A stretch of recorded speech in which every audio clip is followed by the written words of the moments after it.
Bonjour et bienvenue dans le Club Éco d'Objectif Aquitaine. Nouvelle émission aujourd'hui que nous allons passer en compagnie de Michel Amadieu. Bonjour. Bonjour. Vous êtes à la tête du château de La Salle, qui est près d'Agen, à la Plume, plus précisément. Est-ce que vous pouvez nous présenter cet établissement qui est, on va le rappeler, le premier 4 étoiles de l'Agenais, du Lot-et-Garonne d'ailleurs aussi. Vous avez été rejoint par un deuxième 4 étoiles depuis quelques temps. En un mot, quand on parle du château de La Salle.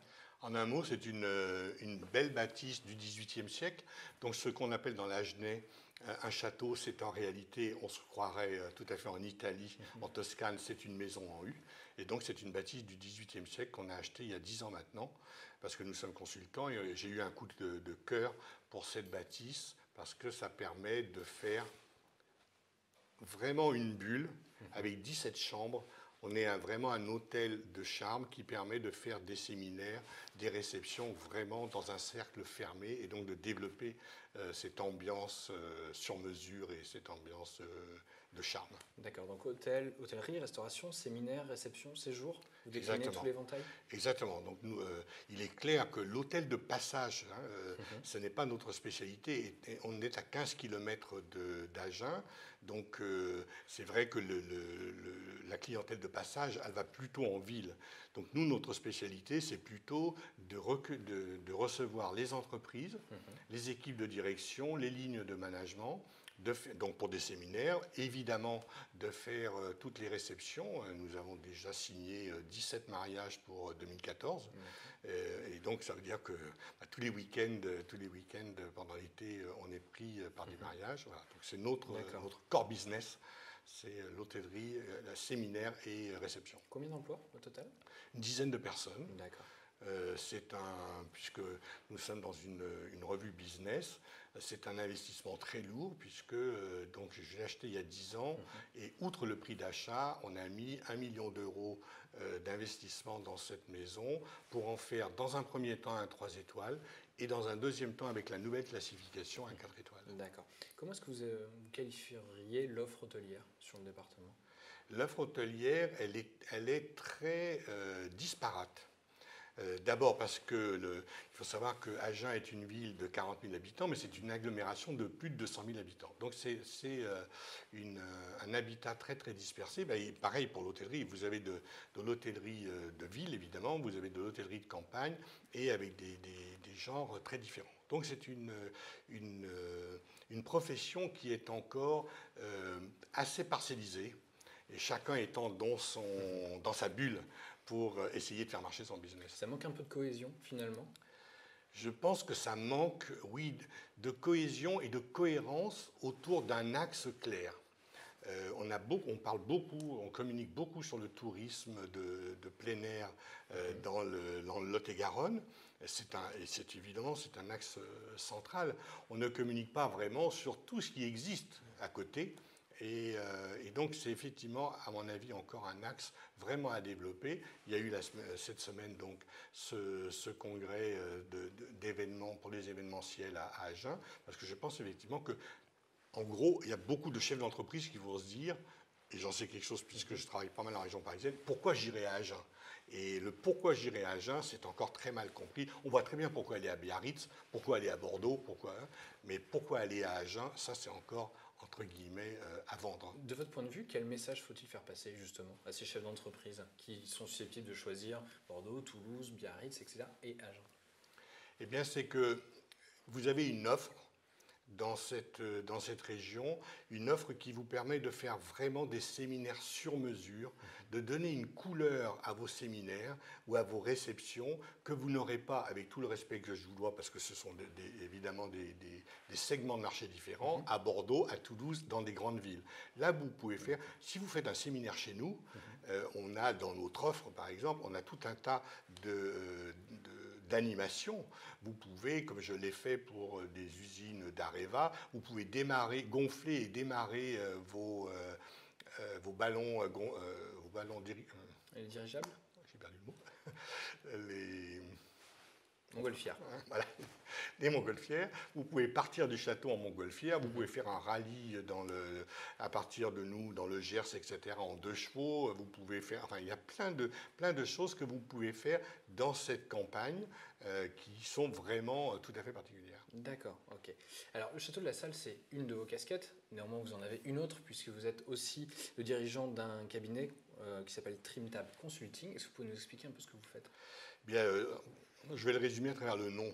Le TrimTab en marine et en aviation, c'est un volet compensateur. C'est-à-dire que ça aide le gouvernail à tourner. Et nous, notre spécialité, c'est ça. On n'est pas dans la conduite du changement, on est dans l'accompagnement du changement. C'est-à-dire aider des équipes de direction et des lignes de management à se définir une vision, savoir en conséquence faire des plans d'action très concrets, mais des plans d'action qui permettent d'arriver à la vision, changer les pratiques de management. Voilà notre spécialité. D'accord. Justement, vous parlez de pratiques de management.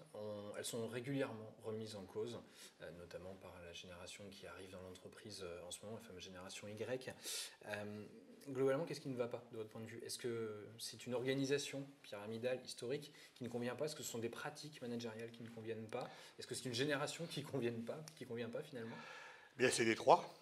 Il y a un très très bon bouquin d'un consultant mondialement connu, un peu moins que Peter Drucker qui est mort, mais qui s'appelle Gary Hamel, qui vient de sortir cette année un livre qui s'appelle Ce qui compte vraiment.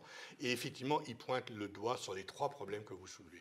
Des organisations pyramidales qui n'ont absolument aucune cohérence, aucune légitimité aujourd'hui, compte tenu non seulement de la sociologie, la génération Y, mais en plus du business. C'est-à-dire que les impératifs du business font que vous devez être beaucoup plus réactif, etc. Donc les organisations pyramidales, c'est mort. Mais il y a encore des gens qui s'accrochent à ça parce que c'est ce qu'ils culturellement, c'est ce qu'ils connaissent. Et donc, le deuxième chose, c'est la pratique de management. Eh bien, vous parliez de la génération Y. On ne manage pas un jeune de 30 ans comme on manage. Excusez-moi de le dire comme ça, je viens d'avoir 63 ans. Moi, j'ai grandi dans le moule de ce qu'on appelait l'ascenseur social. C'est pour réussir, il faut s'accrocher et d'ailleurs, c'est comme ça que j'ai créé ma boîte, etc. Mais vous avez dans la génération Y un modèle qui est complètement différent, à savoir que la réussite sociale, ce n'est pas une fin en soi.